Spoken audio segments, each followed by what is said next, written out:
ஸ்டாலின் கண்ட கனவு பலிக்கவில்லை. அதிமுகவிற்கு ஆதரவு பெருகுவதால் தோல்வி பயத்தால் என்ன பேசுவதென்றே புரியாமல் பேசுகிறார்கள் என அதிமுக பொதுச் செயலாளர் விமர்சித்துள்ளார். அரக்கோணம் நாடாளுமன்ற தொகுதியின் அதிமுக வெற்றி வேட்பாளர் ஏஎல் விஜயனை ஆதரித்து அதிமுக பொதுச் செயலாளர் எடப்பாடி கே பழனிசாமி ராணிப்பேட்டை மாவட்டம் சோளிங்கரில் தேர்தல் பிரச்சாரம் மேற்கொண்டார். அப்போது நடைபெற்ற பிரம்மாண்ட பொதுக்கூட்டத்தில் உரையாற்றிய அவர், வரும் நாடாளுமன்ற தேர்தலில் வாரிசு அரசியலுக்கு மக்கள் முற்றுப்புள்ளி வைப்பார்கள் என உறுதி தெரிவித்தார். மேலும் விவசாயிகள் அரும்பாடுபட்டு உற்பத்தி செய்த நெல்லை கூட விடியா திமுக அரசால் வாங்க முடியவில்லை எனவும் குற்றம் சாட்டினார். அதிமுக ஆட்சியில் 63 கொள்முதல் நிலையங்கள் திறக்கப்பட்டன எனவும், விடியா திமுக ஆட்சியில் 26 கொள்முதல் நிலையங்கள் மட்டுமே திறக்கப்பட்டதாகவும் அவர் தெரிவித்தார். பிதற்றிக் கொண்டிருக்கின்றார்கள். அவங்களுக்கு என்ன பேசுவதுன்னு தெரியாம பேசிட்டு இருக்கிறாங்க. திரு ஸ்டாலின் அவர்களே, ஒரு முறை பொய் சொல்லலாம், எப்பொழுதும் பொய் சொல்லிக் கொண்டிருந்தால் அது நடக்காது. 2019 பொய் சொன்னீங்க, மக்களை ஏமாத்துனீங்க, நாடாளுமன்ற தேர்தலில் வெற்றி பெற்றீங்க. சட்டமன்றத்திலையும் 21 520 பொய்களை சொல்லி மூட்டை மூட்டையா பொய் மூட்டையில் அவிழ்த்து விட்டு கவர்ச்சிகரமாக பேசி மக்களை ஏமாற்றி ஆட்சிக்கு வந்து அந்த 520 அறிவிப்புகளை ஒரு 10% அறிவிப்பு கூட நிறைவேற்றல. ஆக அத்தனையும் பொய். பொய் பேசுவதற்கு நோபல் பரிசு கொடுக்கலன்னா ஸ்டாலினுக்கு கொடுத்தா பொருத்தமா இருக்கு. வாய் திறந்தா பொய். அவர் சொல்றார், எடப்பாடி பழனிசாமி பொய் பேசுகிறார் என்று. நான் கேட்கிறேன், நீ என்ன பொய் பேசுறான்னு சொல்லுங்க, அதுக்கு உண்டான பதிலை நான் சொல்றேன்.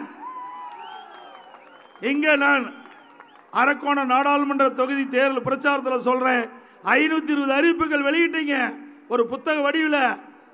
ஆனா நிறைவேற்றப்பட்டது ஒரு 10% குறைவாக. வெள்ளை அறிக்கை கேட்டோம், இதுவரைக்கும் கிடைக்கல.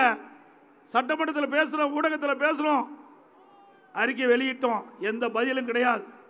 ஆக கவர்ச்சிகரமாக அறிவிப்பை கொடுத்து மக்களை ஏமாற்றி கொல்லைப்புறத்தின் வழியாக ஆட்சிக்கு வந்த திரு ஸ்டாலின் அவர்களே, மக்களை இன்னி ஏமாற்றவே முடியாது.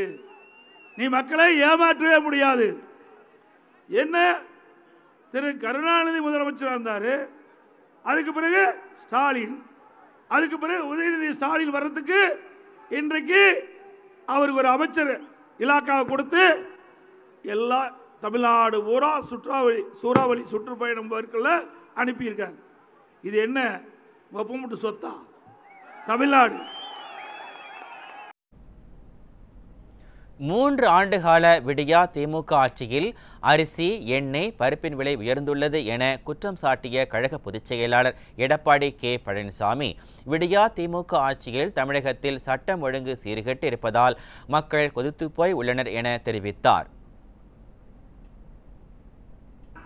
இந்த அரக்கோணம் நாடாளுமன்ற தொகுதிக்கு உட்பட்ட 6 சட்டமன்ற தொகுதியில் என்னென்ன திட்டங்களை கொண்டு வந்து என்று விளக்கமான சொல்றேன். நீங்களும் தேர்தல் பிரச்சார கூட்டத்துக்கு ஊர் ஊரா போறீங்கல்ல, இங்க அரக்கோணம் வேலூர் நாளைக்கு வர்றீங்க, பதில் சொல்லுங்க. தில்லு திராணி தெம்பு இருந்தா நான் கேட்கிற கேள்விக்கு பதில் சொல்ல வேண்டும். எப்ப பார்த்தாலும் நாங்க செஞ்சேன்னு சொன்னா என்ன செஞ்ச? அதான் நாட்டு மக்கள் கேட்கிறாங்க. ஒண்ணுமே செய்யல. ஆக அனைத்து இந்திய அண்ணா திராவிட முன்னேற்ற கழக ஆட்சியில் போடப்பட்ட திட்டங்கள், நிறைவேற்றப்பட்ட பணி ஸ்டிக்கர் ஒட்டி திறந்துகிட்டு இருக்கிற, அதுதான் நீ செஞ்சிட்டு இருக்கிற. வேற என்ன செஞ்சிட்டு இருக்கிற? அதற்கு அழகா சொல்லலாம்.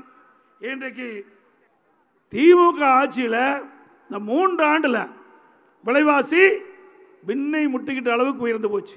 1 கிலோ அரிசி 15 ரூபா விலை ஏறி இருக்குது. 1 கிலோ அரிசி 15 ரூபா. எண்ணெய் விலை உயர்வு, பருப்பு விலை உயர்வு, எல்லா விலையும் உயர்ந்து போச்சு. ஏழை எளிய அடித்தட்டில் வாழ்கின்ற மக்கள் கடுமையான சோதனைகளை தவித்துக் கொண்டிருக்கின்ற காட்சி ஸ்டாலினுக்கு தெரியாது. அதான் பொம்மை முதலமைச்சர் வீட்டை விட்டு வெளியே விட போல இருக்கிறாங்களே, வீட்டை விட்டு வெளியில் அவர் காட்டுறதில்ல. மேடைக்கு வராரு பாருங்க, அவளோட சரி. மாடி வீட்டுக்கு போனால் அடுத்த நாள் தான் அவர் பார்க்க முடியும். ஆக மக்களை பற்றி சிந்திக்காத, மக்களையோ பார்க்காத இந்தியாவில் ஒரு முதலமைச்சர் இருக்காருன்னா அது தமிழ்நாடு முதலமைச்சர் ஸ்டாலின் ஒருவர் தான். மீறி எங்க பார்க்கலாம்? போட்டோ ஷூட் பார்ப்பார். இல்லை சைக்கிளில் போவார், இல்லை பளு தூக்குவார். ஏன்னா இப்போ பளு தூக்குறது சத்துலையாட்டு இருக்குது, அதை காட்டுறது காணாம். பார்த்தீங்கன்னா எல்லா தொலைக்காட்சியும் திறந்தா இவர் பளு தூக்குறதுக்காக உன்னை முதலமைச்சர் ஆக்குனாங்க. உனக்கு கிடைக்கின்ற டைமை, உனக்கு கிடைக்கின்ற நேரத்தை நீ மக்களுக்கு பயனுள்ள திட்டங்களை கொடுப்பதற்காகத்தான் உங்களை முதலமைச்சர் அமர வச்சிருக்கிறாங்க. நீ பளு தூக்குறதுக்கும் சைக்கிள் ஓட்டுறதுக்கும் அதை பார்க்கறதுக்காக இந்த மக்கள் கஷ்டப்பட்டு உங்களை முதலமைச்சர் ஆக்கியிருக்கிறாங்க. நீ சைக்கிள் ஓட்டு, விமானம் கூட ஓட்டு, தவறு இல்லை.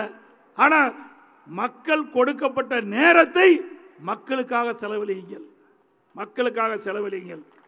எனக்கு கொடுக்கப்பட்ட 4 ஆண்டு 2 மாத காலம் இரவென்றும் பகலென்றும் பாராமல் விவசாயிகளாகட்டும், தொழிற்சாலைகள் இருக்கின்ற பணிபுரிகின்ற தொழிலாளராகட்டும், தொழிற்சாலையுடைய முதலாளியாகட்டும், எப்பொழுது வேணாலும் என்னை வந்து சந்திக்கலாம். கழக உடன்பிறப்புகள் என்னை எப்பொழுது வேணாலும் சந்திக்கலாம்.